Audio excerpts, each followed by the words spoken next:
యూఫ్లెక్స్ అనే కంపెనీకి కట్టబెట్టినటువంటి ఒక ప్రయత్నం ఈరోజు రాష్ట్ర ప్రభుత్వం చేస్తున్నట్టుగా తెలుస్తా ఉంది. ఈ హోలోగ్రామ్ వ్యవహారంలో ఈ మొత్తం కుంభకోణంలో ఎక్సైజ్ కమిషనర్ సమీర్ శర్మ, తర్వాత AP industrial training and consultancy organisation అంటే ఎపిట్కో అంటాం. ఎపిట్కో అధికారులు ముందు వరుసలో కనబడ్డప్పటికీ కూడా ప్రస్తుతం ఉన్నటువంటి ఒక రాష్ట్ర ఎక్సైజ్ మంత్రి అయిన పార్థసారథి, మరీ ముఖ్యంగా ముఖ్యమంత్రి కిరణ్ కుమార్ రెడ్డి గారే స్వయంగా ఈ కుంభకోణానికి దిశా నిర్దేశం చేస్తున్నట్టుగా అనుమానాలు కనబడతా ఉన్నాయి. ఎందుకంటే 300-400 కోట్ల విలువ చేసే ప్రాజెక్ట్ ఇది. ఏం 1 కోట్ల 2 కోట్లకు సంబంధించిన ప్రాజెక్ట్ కాదు ఇది. డిపార్ట్మెంట్ స్థాయిలోనో ఆయా మంత్రిత్వ శాఖలో నిర్ణయం తీసుకోవటానికి ఇన్ని 100 కోట్ల సంబంధించిన ప్రాజెక్టు దాదాపు 3000 నుంచి 4000 కోట్ల రూపాయల ఎక్సైజ్ రెవెన్యూను కాపాడేటువంటి ఒక ప్రతిష్టాత్మకమైన ప్రాజెక్టు కాబట్టి ఇది ముఖ్యమంత్రి స్థాయిలోనే కీలకమైనటువంటి ఒక నిర్ణయం తీసుకునే పరిస్థితి ఉంది. కాబట్టి ఈ రకంగా ఒక తప్పుడు కంపెనీకి, కుంభకోణాల్లో కూరుకుపోయినటువంటి ఒక కంపెనీకి కట్టబెట్టాలనే నిర్ణయం తీసుకుంటున్నట్టుగా సమాచారం వస్తున్న నేపథ్యంలో ముఖ్యమంత్రి గారే దీంట్లో ఈ మొత్తం కుంభకోణం వెనుక ఉన్నట్టుగా అనుమానం కనబడతా ఉంది. అనుమానం పడవలసిన పరిస్థితి ఏర్పడతా ఉంది. అయితే ఇక వివరాలకు వెళ్ళినట్టయితే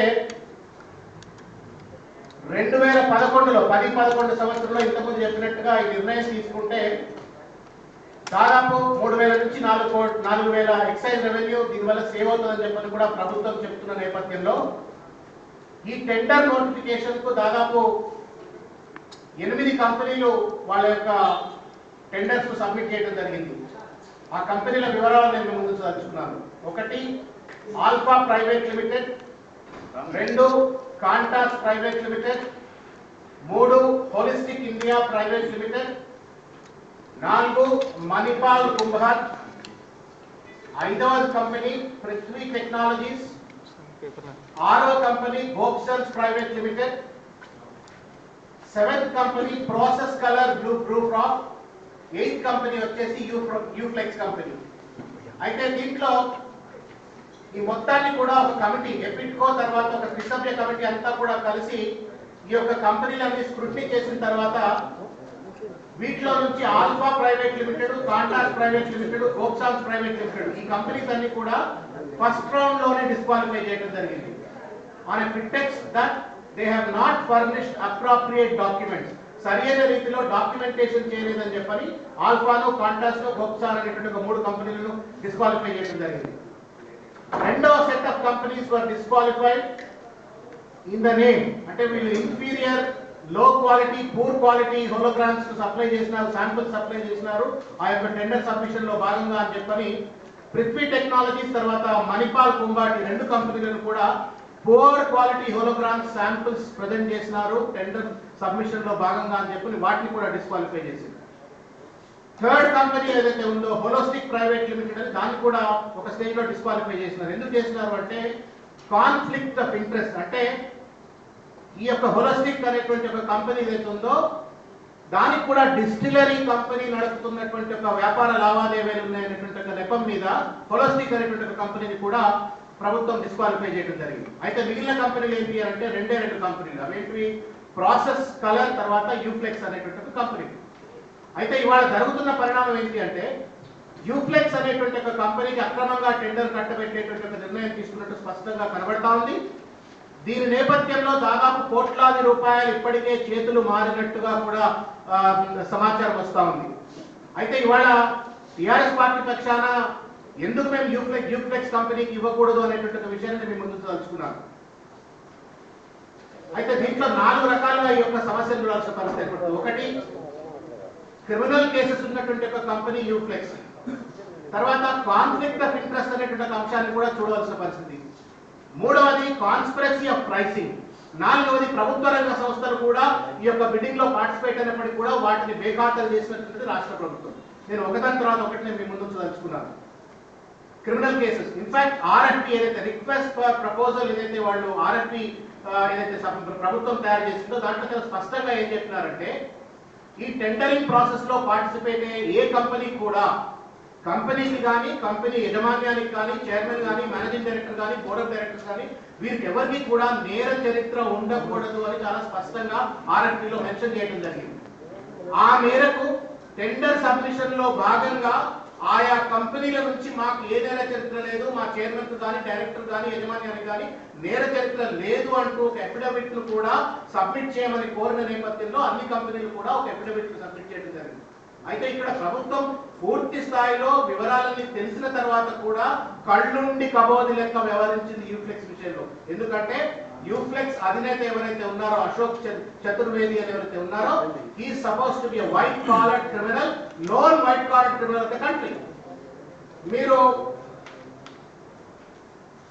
యూఫ్లెక్స్ ఎండి అయినటువంటి చైర్మన్ అయినటువంటి ఒక అశోక్ చతుర్వేది విషయానికి వచ్చినట్టయితే Noida scam, Noida land scam is supposed to be one of the largest scams that has happened in the recent past. Our scam law CBI has prosecuted and sentenced him for 4 years of imprisonment. Ashok Chaturvedi అనేటువంటి Uflex company అధినేతను Noida land scam లో ఆ రోజు chief సెక్రటరీగా ఉన్నటువంటి Uttar Pradesh chief సెక్రటరీగా ఉన్నటువంటి నీరా యాదవ్ తో పాటుగా అప్పుడు ఉన్నటువంటి ఒక ప్రిన్సిపల్ సెక్రటరీ తో పాటుగా రాజీవ్ కుమార్ అనే ప్రిన్సిపల్ సెక్రటరీతో పాటుగా అశోక్ చతుర్వేదిని కూడా 4 సంవత్సరాల పాటు శిక్ష విధిస్తూ సిబిఐ కోర్టు కూడా ఆ రోజు తీర్పునిచ్చింది. That means is a convicted criminal. ఒక కాన్విక్టెడ్ క్రిమినల్ అధినేతగా ఉన్నటువంటి ఒక కంపెనీకి నేర చరిత్ర లేదంటూ సర్టిఫికేట్ ఇస్తూ ప్రభుత్వం ఈ రోజు యూఫ్లెక్స్ కంపెనీకి ఏ ఆధారాలతోటి ఏ సహిష్ణుతోటి ఈ యొక్క ప్రాజెక్టు కట్టబెడుతుందని చెప్పి మేము పార్టీ పక్షాలు ప్రశ్నిస్తా ఉన్నాం. మీడియా సోదరులకు మేము కొన్ని డాక్యుమెంట్లు ఇచ్చినాం. మీరు దయచేసి కనుక దాంట్లో చూసినట్లయితే రిఫరెన్స్ 1 to ఫస్ట్ 2-3 డాక్యుమెంట్స్ కనుక చూసినట్లయితే స్పష్టంగా చతుర్వేది అనేటువంటి వ్యక్తి నీరా యాదవ్ తో రాజీవ్ కుమార్ తో ఏ రకంగా ఈ కేసులో నిందితుడు అనేటువంటిది కోర్టు వారు ఏ రకంగా శిక్ష ఇచ్చింది అనేటువంటి అంశాన్ని రకరకాల మీడియా వర్గాలు ఇచ్చినటువంటి దాన్ని ఆధారాలతో సహా నేను ఈరోజు మీడియా వారికి కూడా మేము అందించినాం. దయచేసి అది చూడాలి. ఇంకొక ఘన చరిత్ర కలిగినటువంటి అశోక్ చతుర్వేది ఎంత పెద్దవాడా అంటే ఒక చీఫ్ సెక్రటరీని జైలుకు తనతో పాటు తీసుకుపోవడమే కాకుండా గతంలో 2002 ప్రాంతంలో జార్ఖండ్ గవర్నర్ ప్రభాత్ కుమార్ అప్పుడు ఈ స్కామ్ జరిగినటువంటి ఒక కాలంలో that gentlemen was the cabinet secretary. అంటే అప్పుడు హర్యానా ఉత్తరప్రదేశ్ నుండి ఢిల్లీకి అక్రమంగా గుట్కా రవాణా చేయడం కోసం ఢిల్లీలో ఎక్సైజ్ కమిషనర్ గా ఉన్నటువంటి chief central commissioner of central excise గా ఉన్నటువంటి ఒక వ్యక్తికి లంచాలు ఇచ్చినాడు. దానికి అంతటికీ కూడా అప్పుడు క్యాబినెట్ సెక్రటరీగా ఉన్నటువంటి ఒక జార్ఖండ్ తర్వాత జార్ఖండ్ గవర్నర్ గా ఉన్నటువంటి ఒక ప్రభాత్ కుమార్ వీళ్ళందరూ కలిసి కుమ్మక్కైనారు అని చెప్పని అతనిపై కూడా కేసు నమోదు చేయడం జరిగింది. ఆ నేపథ్యంలో ప్రజల నుంచి పార్టీల నుంచి వచ్చినటువంటి ఒత్తిడి నేపథ్యంలో ప్రభాత్ కుమార్ అనేటువంటి ఒక గవర్నర్ జార్ఖండ్ గవర్నర్ రాజీనామా చేసినాడు అనేటువంటి విషయాన్ని కూడా స్పష్టంగా మీకు ఇచ్చినటువంటి ఒక డాక్యుమెంట్స్ లో పొందుపరచబడింది. అంటే this is very clear indication that Uflex అనేటువంటి ఒక కంపెనీని నడుపుతున్నటువంటి Ashok Chaturvedi is a criminal, convicted criminal. ఒక చీఫ్ సెక్రటరీని జైలుకు తీసుకోవడంతో పాటుగా ఒక జార్ఖండ్ గవర్నర్ సైతం జైల్లోకి తీసుకుపోయేటువంటి రీతిలో వ్యవహరించినటువంటి ఒక క్రిమినల్. అటువంటి క్రిమినల్ కంపెనీని నడుపుతున్నటువంటి వ్యక్తికి మీరు ఏ రకంగా ఈ యొక్క 4,000 కోట్ల రెవెన్యూను మీరు కంట్రోల్ చేసే విధంగా సేవ్ చేసే విధంగా ఇతని చేతికి దొంగ చేతికే తాళాలు ఇచ్చినట్టుగా ప్రభుత్వం ఎందుకు వ్యవహరిస్తుంది అని చెప్పని మేము ప్రశ్నిస్తా ఉన్నాం. మీరు అంటే ఎట్లా కనబడతా ఉందంటే ఇది ఏపీ ప్రభుత్వాన్ని నడుపుతున్న దొంగలు, యూపీలో ఉన్నటువంటి ఒక దొంగలు ఏపీ యూపీ దొంగలు కలిసి రాష్ట్రానికి మేజర్ రెవెన్యూ కాంట్రిబ్యూటర్ అనే ఎక్సైజ్ డిపార్ట్మెంట్ ను దోచుకుంటందుకు ఒక పన్నాగం బందిండ్రా అని చెప్పని మేము ప్రశ్నిస్తా ఉన్నాం. మీరు సో ఫండమెంటల్ గా ఇక్కడ ప్రూవ్ అయింది ఏంటి అంటే ఏదైతే నియమ నిబంధనల ప్రకారంగా ఆయా కంపెనీలు టెండర్ లో పార్టిసిపేట్ అయిన కంపెనీలకు నేర చరిత్ర ఉండకూడదు అంటే నేర చరిత్ర ఉన్న కంపెనీకి మాత్రమే మేము టెండర్లు కట్టబెడతాం అనే రీతిలో ప్రభుత్వం వ్యవహరిస్తా ఉంది. ఒకటి. రెండవ పాయింట్ ఏంటంటే conflict of interest. Conflict of interest అంటే ఏంటి? ఈ యొక్క టెండర్ లో పార్టిసిపేట్ అయ్యేటటువంటి కంపెనీలు ఏవి కూడా డిస్టిలరీ కంపెనీలు నడపకూడదు అనే ఒక నియమ నిబంధన ఉంది. ఆ నిబంధన పేరు మీదనే హోలోస్టిక్ అనేటువంటి ఒక కంపెనీని డిస్క్వాలిఫై కూడా చేసినటువంటి ఒక ప్రభుత్వం యూఫ్లెక్స్ విషయానికి వచ్చినప్పటికి మాత్రం పూర్తి స్థాయిలో ఆ నిబంధనను విస్మరించినట్టుగా మనకు కనబడతా ఉంది. దానికి ఎందుకు నేను ఆధారణ సహితంగా మీ ముందు వచ్చిన విషయం ఏంటంటే యూఫ్లెక్స్ ఉన్నటువంటి ఒక డిఫరెంట్ బిజినెస్ వర్టికల్స్ లో one of the business verticals is the distillery business. ఆ డిస్టిలరీ బిజినెస్ ను యూబయో అనేటువంటి కంపెనీ పేరు మీద ఈ డిస్టిలరీ బిజినెస్ ను యూఫ్లెక్స్ కంపెనీ నడుపుతా ఉంది. అయితే యూబయో అనేటువంటి ఒక కంపెనీకి సంబంధించి 2009 లో 51% ఆఫ్ ఇట్స్ షేర్స్, అంటే యూఫ్లెక్స్ ఉన్నటువంటి ఒక 51% షేర్లను, యూబయో కంపెనీలో ఉన్నటువంటి ఒక 51% షేర్లను పార్టీ చెడ్డా అనేటువంటి ఒక వ్యక్తికి అమ్మితే తర్వాత ఆ యూబయో కంపెనీ అనేటువంటిది వేవ్స్ డిస్టిలరీస్ అండ్ బ్రీవరీస్ గా దాని యొక్క పేరు మార్చుకోవడం జరిగింది. అంటే వేవ్స్ డిస్టిలరీస్ లో ఇంకా కూడా యూఫ్లెక్స్ కంపెనీకి 49% ఆఫ్ షేర్స్ ఉన్నాయి అందులో, which means Uflex does not qualify to fulfill the conflict of interest అనేటువంటి ఒక క్లాజ్ ను ఫుల్ఫిల్ చేయకుండా ఉంది. ఎందుకంటే వేవ్ డిస్టిలరీస్ అండ్ బ్రీవరీస్ అనే కంపెనీలో యూఫ్లెక్స్ కంపెనీకి వాటా ఉంది అనేది స్పష్టంగా మనకు దాంట్లో కనబడుతుంది. నేను మీకు ఇచ్చినటువంటి దాంట్లో కూడా స్పష్టంగా కంపెనీ రిజిస్ట్రార్ ఆఫ్ కంపెనీస్ యొక్క సర్టిఫికేట్, ఆ పేరు మార్పిడి యూబయో నుంచి యూఫ్లెక్స్ గా మార్పిడి, sorry waves distilleries and breweries గా మారిపోయినటువంటి ఒక రిజిస్ట్రార్ ఆఫ్ కంపెనీ సర్టిఫికేట్ కూడా నేను మీకు సబ్మిట్ చేయడం జరిగింది. ఇంకొకటి మీకు ఇంకొక డాక్యుమెంట్ కూడా రిఫరెన్స్ 6 లో చాలా క్లియర్ గా మెన్షన్ చేసింది ఏంటంటే this is the Indian credit rating agency, తర్వాత ఇండియా ఇన్ఫోలైన్, ఇటువంటి వాళ్ళందరూ కూడా చాలా క్లియర్ గా ఆ యొక్క యూఫ్లెక్స్ కంపెనీని ఎన్ఎస్సి లో తర్వాత బిఎస్సి లో బాంబే స్టాక్ ఎక్స్చేంజ్ లో రేటింగ్స్ కోసం ఇచ్చినట్టు దాంట్లో కూడా స్పష్టంగా పొందుపరచడం జరిగింది. 51% ఆఫ్ ద షేర్స్ అవి ట్రాన్స్ఫర్ టు ఈ యొక్క కంపెనీ ఏదైతే చెప్పినామో వేవ్స్ కంపెనీతో దాన్ని ట్రాన్స్ఫర్ చేసినట్టుగా కూడా స్పష్టంగా దీంట్లో చెప్పడం జరిగింది. అయితే పార్టీ చెడ్డాకి బట్టి ఇంకొక విషయం ఏంటంటే ఇందులో అనుమానం కలగడానికి కూడా కారణం ఏంటి అంటే ఇదే యూఫ్లెక్స్ కంపెనీ ఉత్తరప్రదేశ్ లో మాయావతి గారు ప్రభుత్వంలో నడుపుతున్న నేపథ్యంలో హోలోగ్రామ్ సప్లై కాంట్రాక్ట్ అంతా కూడా యూఫ్లెక్స్ కంపెనీ దగ్గర ఉంది. అయితే పాంటీ చెడ్డా ఎవరైతే ఈ యొక్క 51 షేర్స్ కొనుక్కున్నటువంటి ఒక పాంటీ చెడ్డా ఉన్నాడో, ఈ పాంటీ చెడ్డా అనేటువంటి ఒక వ్యక్తి దాదాపు 6,000 కోట్ల రూపాయల ఎక్సైజ్ రెవెన్యూ కలెక్షన్ అంతా కూడా first time in the country ఒక ప్రైవేట్ కాంట్రాక్టర్ కు ఎక్సైజ్ రెవెన్యూ కలెక్ట్ చేసేందుకు పాంటీ చెడ్డా కట్టబెట్టింది. అంటే యూఫ్లెక్స్ ఏమో హోలోగ్రామ్ సప్లై చేస్తుంది, ఆయన మిత్రుడైనటువంటి ఒక పార్టీ చెడ్డానేమో 6,000 కోట్ల రూపాయల విలువ చేసే ఎక్సైజ్ రెవెన్యూ యూపీలో కలెక్ట్ చేసేటువంటి ఒక కాంట్రాక్ట్ అంతా కూడా వాళ్ళ చేతిలో పెట్టడం. అంటే మొత్తానికి మొత్తం ఎక్సైజ్ శాఖ అంతా కూడా ఓ పక్కన హోలోగ్రామ్ సప్లై చేయడం, మరో పక్కన ఎక్సైజ్ రెవెన్యూ కలెక్ట్ చేయడం అంతా కూడా పార్టీ చెడ్డా చేతిలో పెట్టడం జరిగింది. సేమ్ మోడల్ ఆంధ్రప్రదేశ్ లో అప్లై చేసేటువంటి రీతిలోనే ఈ రోజు యూఫ్లెక్స్ ఈ యొక్క రీతిలో వీళ్ళు టెండర్ కట్టబెట్టే ప్రయత్నం జరుగుతూ ఉన్నది. మరో పక్కన డిస్టిలర్ ఉంది కాబట్టి వాడే హోలోగ్రామ్ తయారు చేస్తాడు, వాడికే డిస్టిలర్ ఉంది కాబట్టి దొంగ విస్కీ సీసాలకు వాడే హోలోగ్రాములన్నీ కూడా అతికించేసి మొత్తం రాష్ట్రంలో దొంగతనంగా ఈ యొక్క నాన్ డ్యూటీ పెయిడ్ లిక్కర్ అంతా కూడా సప్లై చేసేటువంటి ఒక పరిస్థితి ఏర్పడుతుంది అనేటువంటిది ఈరోజు మాకున్నటువంటి ఒక సీరియస్ అనుమానము. దీని వెనుక ప్రభుత్వము తర్వాత ఎక్సైజ్ డిపార్ట్మెంట్ అంతా కూడా కుమ్మకైనట్టుగా స్పష్టంగా కనబడుతుంది. మూడోది ఇంకొక విషయం ఏంటి అంటే చాలా క్లియరింగ్ గా కనబడేది ఏంటి అంటే కాన్స్పిరసీ ఆఫ్ ప్రైసింగ్. ఇప్పటిదాకా మనం కాన్ఫ్లిక్ట్ ఆఫ్ ఇంట్రెస్ట్ మాట్లాడుకున్నాము, తర్వాత ఇప్పుడు కాన్స్పిరసీ ఆఫ్ ప్రైసింగ్ విషయానికి వచ్చినట్లయితే ఉత్తరప్రదేశ్ లో యూఫ్లెక్స్ కంపెనీ కేవలం బార్ కోడ్ తో ఉన్నటువంటి ఒక హోలోగ్రామ్ మాత్రమే సప్లై చేస్తూ 21 పైసలకు పర్ బాటిల్ కు 21 పైసలకు సప్లై చేస్తా ఉంటే ఆంధ్రప్రదేశ్ లోనేమో 22 పైసలకు ఈ యొక్క కొటేషన్ సబ్మిట్ చేయడం జరిగింది. And that has been finalised by the government. అయితే దీంట్లో ఏంటి, అక్కడ కేవలం బార్కోడ్ తో మాత్రమే, ఇక్కడ ఏంటి అంటే 22 పైసలకు బార్కోడ్ తో పాటుగా కూడా ట్రాకింగ్ అండ్ ట్రేసింగ్ మొత్తం సాఫ్ట్వేర్ సిస్టమ్ కూడా దాంట్లో పొందుపరచాలా. ఒకటి high complicated software that has to be implemented along with the hologram. ఒకటి. రెండవది ఏంటంటే దాదాపు 100 కోట్ల రూపాయల విలువ చేసేటువంటి హార్డ్వేర్ సిస్టమ్ అంతా కూడా ఆయా డిస్టిలరీస్ లో ఇంప్లిమెంట్ చేయాల్సిన పరిస్థితి ఏర్పడుతుంది. అంటే యూపీ కంటే చాలా ఎక్కువ కాస్ట్ పరిణామం ఉన్నటువంటి ఈ ప్రాజెక్ట్ కు 1 పైసా మార్జిన్ తో మాత్రమే యూఫ్లెక్స్ టెండర్ సబ్మిట్ చేస్తుంది. అయితే మీకు ఇంకొక డాక్యుమెంట్ దాంట్లో మినిట్స్ ఆఫ్ మీటింగ్ అని చెప్పిన ఒక డాక్యుమెంట్ మీకు ఎపిట్కో వాళ్ళు చెప్పిన ఒక మీటింగ్ లో దాంట్లో సబ్మిట్ చేయడం జరిగింది. ఏంటంటే ప్రభుత్వం ఇన్ కన్సల్టేషన్ విత్ టాటా వాళ్ళతో కన్సల్టేషన్ తో ఐడెంటిఫై చేసింది ఏంటి అంటే మొత్తానికి మొత్తం ఈ యొక్క హోలోగ్రామ్ ఏ స్పెసిఫికేషన్స్ అయితే ప్రభుత్వం కావాలనుకుందో ఆ స్పెసిఫికేషన్స్ తో ఒకవేళ కనుక హోలోగ్రామ్ తయారు చేసినట్లయితే 29 పైసల నుంచి 33 పైసలు ఖర్చు అవుతుంది అని చెప్పని ప్రభుత్వమే ఎపిట్కోనే ఎస్టిమేట్ చేసి పక్కన పెట్టింది. అయితే ప్రభుత్వం ఏమో 33 పైసలు అవుతుంది అంటే 22 పైసలకే ఈరోజు టెండర్ కోట్ చేస్తూ అతను ఏం చెప్తాడు యూఫ్లెక్స్ అధినేత అంటే నేను ఓన్లీ 2.5 మార్జిన్ మాత్రమే నేను ప్రాఫిట్ తీసుకుంటున్నాను అని చెప్తాడు. ఇందులో రెండు విషయాలు దయచేసి మీడియా సోదరులు స్పష్టంగా అర్థం చేసుకోవాలి. ఏంటి అంటే ప్రభుత్వం వేసిన ఎస్టిమేట్ కంటే 30% తక్కువగా యూఫ్లెక్స్ అనేటువంటిది టెండర్ కొటేషన్ వేసింది. How is this feasible?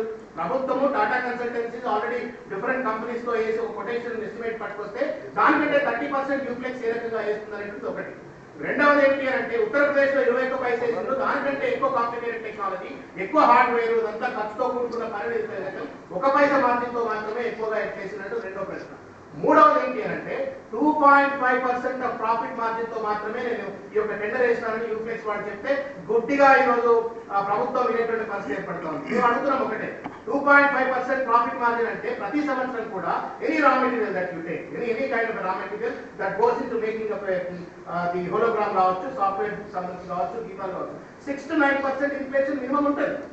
ఆ 6 to 9% ఇన్ఫ్లేషన్ కూడా అకౌంట్ లో తీసుకోకుండా కేవలం 2.5% మాత్రమే నేను ప్రాఫిట్ మార్జిన్ తీసుకుంటున్నా అంటే ఈ కంపెనీ ఏమైనా ఫస్ట్ ఇయర్ నుంచే లాస్ట్ లో పోయేందుకు సిద్ధమైందా? ఆ రకంగా అవుతుంది అనేటువంటి రీతిలో ప్రభుత్వం ఎందుకు ఆలోచించలేదు అని చెప్పని మేము అడుగుతాం. సో దీంట్లో కనబడేది ఏంటి అంటే ఒక పక్క హోలోగ్రామ్ టెండర్ లో తక్కువ లాభాలు తీసుకుంటున్నాము, తక్కువ పైసలకే ఇస్తున్నాం అని చెప్పని హోలోగ్రామ్ సప్లై చేస్తూనే మరో పక్క వాళ్ళకు ఉన్నటువంటి డిస్టిలరీ కంపెనీస్ ద్వారా దొంగతనంగా అక్రమంగా రవాణా చేసి రాష్ట్రంలో రెవెన్యూకు ఎక్సైజ్ రెవెన్యూకు ఎక్స్టెకర్ వచ్చేటువంటి విధంగా రవాణా చేసేటువంటి కుట్ర యూఫ్లెక్స్ కంపెనీ పన్నింది. ఆ కుట్రలో ప్రభుత్వం కూడా పూర్తి స్థాయిలో భాగమైనట్టుగా స్పష్టంగా కనబడుతుంది. లేకపోతే ఈ కంపెనీని ఏ కారణం చేత కూడా దీన్ని క్వాలిఫై చేసి ఈరోజు టెండర్ L1 గా పెట్టే పరిస్థితిలో లేదని చెప్పని మేము మాట్లాడుతాం. ఇంకో విషయం ఏంటంటే మీకు ఇచ్చిన డాక్యుమెంట్స్ లో ఇంకోటి కూడా ఉంది, సెక్యూరిటీ ప్రింటింగ్ ప్రెస్ SPP అంటాం, తర్వాత ఇన్స్ట్రుమెంటేషన్ ఇంజనీర్స్ అని చెప్పారు. సెక్యూరిటీ ప్రింటింగ్ ప్రెస్ అంటే మీకు తెలుసు, దే మేక్ ద 500,000 రూపాయల కాన్ఫిడెన్షియల్ నోట్లు తయారు చేయగల సత్తా ఉన్నటువంటి ఒక సెక్యూరిటీ ప్రింటింగ్ ప్రెస్ కూడా ఈ హోలోగ్రామ్ తయారు చేస్తా అని చెప్పని టెండర్ లో పార్టిసిపేట్ అయితే వాళ్ళకు సామర్థ్యం లేదు అని చెప్పని ప్రభుత్వం దాన్ని పక్కన పెట్టే ప్రయత్నం చేసింది. మరో కంపెనీ ఇన్స్ట్రుమెంటేషన్ ఇంజనీర్స్ అని చెప్పిన ఒక గవర్నమెంట్ ఆఫ్ ఇండియా ఎంటర్ప్రైజ్, ఆ కంపెనీ కూడా ఈ రోజు మేము టెండర్ లో పార్టిసిపేట్ అయితే ఈ యొక్క హోలోగ్రామ్ మేము కూడా సప్లై చేస్తామంటే ప్రభుత్వం దాన్ని గుడ్డిగా దాన్ని పక్కన పెట్టే ప్రయత్నం చేసింది. కేవలం ఉత్తరప్రదేశ్ కు చెందినటువంటి యూఫ్లెక్స్ అనేటువంటి ఒక కంపెనీ ద్వారా డబ్బులు అక్రమంగా లంచాలు పొందినారా లేకపోతే ఇంకేమైనా లావాదేవీలు జరిగాయా, మొత్తానికి మాత్రం ప్రభుత్వం దీంట్లో పూర్తి స్థాయిలో ఇన్వాల్వ్ అయిపోయింది. వందల కోట్ల రూపాయల ఈ ప్రాజెక్ట్ లో 1,000 కోట్ల రూపాయల రాష్ట్ర ప్రభుత్వానికి రావాల్సిన ఆదాయాన్ని గండికొట్టే విధంగా ఈ రోజు ఈ యొక్క యూఫ్లెక్స్ కంపెనీతో ఈ రోజు ఈ ఒప్పందం పెట్టుకున్నట్టుగా స్పష్టంగా కనబడతా ఉంది. మేము ప్రభుత్వాన్ని కిరణ్ కుమార్ రెడ్డి గారిని కావచ్చు, లేకపోతే ఎక్సైజ్ కమిషనర్ సమీర్ శర్మ గారిని ఎప్పించుకోవాలని ఒకటే అడుగుతా ఉన్నాం. How is that government has ignored straight away the criminal cases of Ashok Chaturvedi? ఇవాళ మీడియాలో ఏ గూగుల్లో ఏ ఇంటర్నెట్ లో పట్టినప్పటికీ కూడా యూఫ్లెక్స్ అధినేత అశోక్ చతుర్వేది అంటే పుంకాలుగా పేజీలుగా అతనికి సంబంధించిన నేరచరిత్ర బయటపడుతుంటే ఇంత ప్రెస్టీజియస్ ప్రాజెక్ట్ ను 4,000 కోట్ల రూపాయల రెవెన్యూకి సంబంధించిన ప్రాజెక్ట్ పట్ల ఆ కంపెనీకి ఉన్నటువంటి క్రిమినల్ బ్యాక్గ్రౌండ్ ఎంక్వైరీ చేయడంలో ఇన్వెస్టిగేట్ చేయడంలో ప్రభుత్వం ఎందుకు ఫెయిల్ అయిపోయింది? ఇది డెలిబరేట్ నెగ్లిజెన్స్ అని చెప్పని మేము ప్రశ్నిస్తా ఉన్నాం. రెండోది కాన్ఫ్లిక్ట్ ఆఫ్ ఇంట్రెస్ట్. ఒక డిస్టిలరీ కంపెనీ నడుపుతున్నటువంటి ఒక యూఫ్లెక్స్ అనేటువంటి ఒక కంపెనీకి మీరు ఏ కారణం చేత ఈ యొక్క ప్రాజెక్టు కట్టబెట్టారని చెప్పని కూడా మేము ప్రశ్నిస్తా ఉన్నాం.